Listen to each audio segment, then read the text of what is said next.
your toddler has a cupcake at a birthday party. They're running around in circles 20 minutes later, not listening to a word that you say, and then an hour later they're having a meltdown. Maybe it's not even a birthday party, maybe it's a biscuit on a Tuesday, but it happens every time. I know for my child, he's very sensitive to sugar, and I'm actually trying to avoid it now because I can't handle the tantrums. You might have heard the sugar rush being a real thing or a myth. Scientists tested it and found nothing. Now here's the thing, these two things can be true at once. Understanding a little bit of nutrition science can be really helpful for this as a parent. Let's talk about the myth. So, the famous debunk of sugar rush being a myth.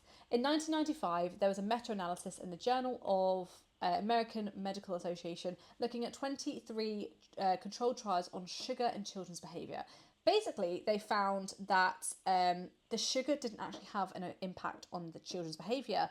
What they did find was that parents who expected their children to be consuming a sugary drink as opposed to the placebo, they expected their children's behaviour to be more hyperactive. And that expectation alone changed what parents saw. So some children had a sugary drink, some had a placebo, and they monitored the effects on behaviour.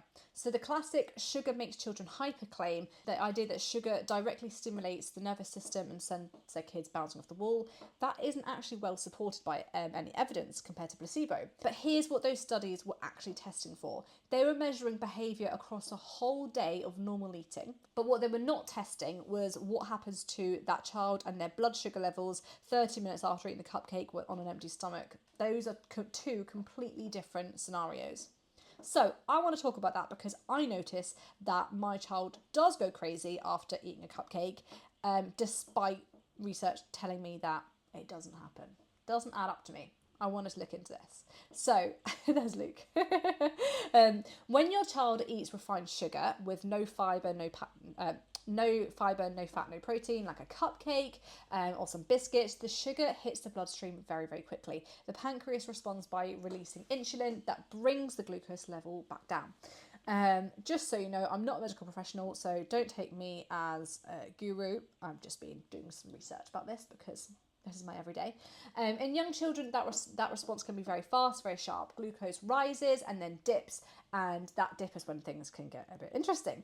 When blood glucose falls, the body treats it as a stress signal. The adrenal gland releases adrenaline and cortisol to bring those glucose levels back up. So you get ups and downs, and then there are stress hormones. So you can get irritability, emotional dysregulation, difficulty concentration and listening, and that is often what people can describe as a bit of a sugar rush. So that sugar rush might actually be a crash of a stress response. And something that I have really found helpful is adding fibre. So when my child has a cupcake, he goes crazy, behaviour goes a bit off the walls, and then he will crash.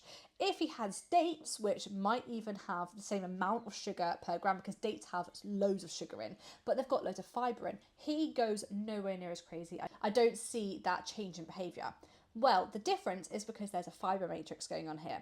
When sugar comes packaged in a whole food like dates, grapes, whole pieces of fruit, even a high fibre cereal, the fibre slows down how quickly that sugar enters the bloodstream. The glucose curve is much shallower and much more gradual. There's no sharp spike, no sharp drop, and there's no surge in hormone production. And there was a trial in children to see if this matters. A randomised control study by Benton and colleagues published in Physiology and Behaviour gave children aged 6 to 7 years old different breakfasts with the same amount of calories but different glycaemic indexes. So basically different speeds at which the sugar is going to be digested and released. 2 to 3 hours after eating the lower glycaemic breakfast, children showed better memory, better ability to sustain attention, concentration, less frustration, and more time spent focused on tasks in lessons and classes at school. In a randomised controlled study from King's College London, published in the British Journal of Nutrition, they tested the effects of high and low glycaemic index breakfast foods on mood in school children. Low glycaemic index foods were associated with children feeling happier, more alert and less nervous. Now, those studies are done in school-age children, not toddlers specifically, so you can take that with a pinch of salt, and they're looking at sustained attention and mood rather than the dramatic meltdown that your child has after they have a cupcake. But the mechanism is still very much the same. The speed at which sugar enters the bloodstream affects how the brain and the body respond.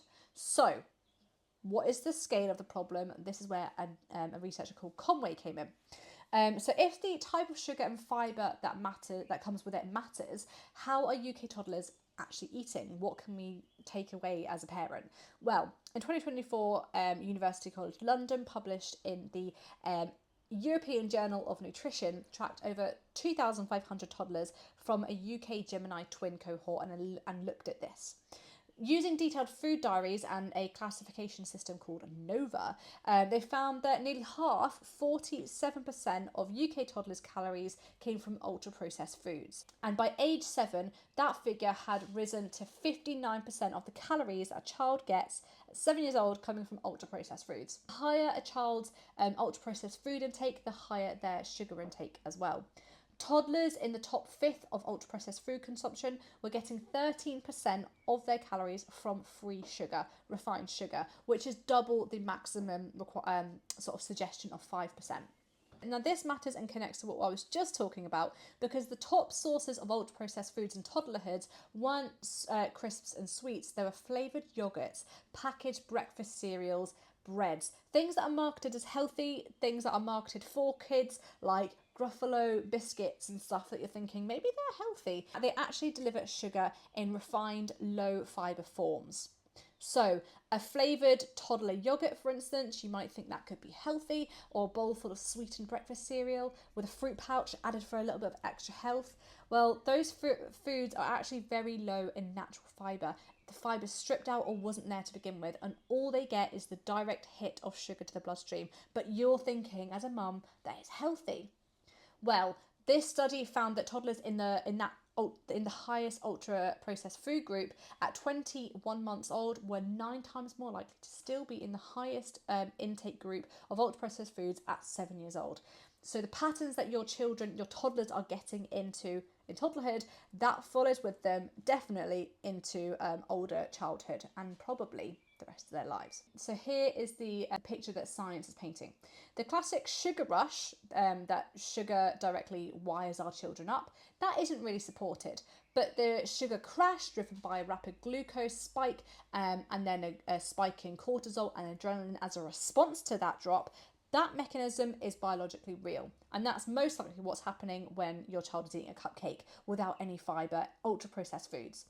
And that is exactly how most toddlers are eating most of their sugar in the UK.